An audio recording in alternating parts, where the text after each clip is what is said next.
பிரதமர் மோடிக்கு எதிராக கருப்பு கொடி போராட்டம் நடத்தப்போவதாக அறிவித்த விவசாய சங்க தலைவரை போலீசார் வீட்டுக் காவலில் சிறை வைத்தனர். தஞ்சை ஈபி காலனி அருகே உள்ள பார்வதி நகரைச் சேர்ந்தவர் பழனியப்பன். தமிழ்நாடு காவிரி விவசாயிகள் சங்க மாநில தலைவராக உள்ள இவர் இன்று கோவை வரும் பிரதமர் மோடிக்கு எதிராக கருப்பு கொடி போராட்டம் நடத்தப்போவதாக அறிவித்திருந்தார். இதன்படி பழனியப்பன் தலைமையிலான விவசாயிகள் நேற்று இரவு தஞ்சையிலிருந்து செம்மொழி எக்ஸ்பிரஸ் ரயில் மூலம் கோயம்புத்தூருக்கு செல்வதாக இருந்தனர். இந்நிலையில் தஞ்சை தமிழ் பல்கலைக்கழக போலீசார் பழனியப்பனை வீட்டுக் காவலில் சிறை வைத்து பரபரப்பை ஏற்படுத்தினர். ஜனநாயக முறையில் போராடக்கூடிய விவசாயிகளை இந்த மத்திய அரசு இரும்பு கரங்கொண்டு ஒடுக்குகின்றது. மோடி அவர்களுக்கு கருப்பு கொடி காட்டுவதற்காக போராட்டம் அறிவித்தோம்.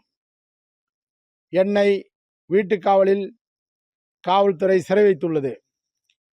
இதுவரை ஒவ்வொரு ஆண்டும் மழைக்காலங்களில் நெல் கொள்முதல் பருவத்தில் ஈரப்பதம் 22% உயர்த்தி கேட்டு இதுவரை வழங்கப்படவில்லை.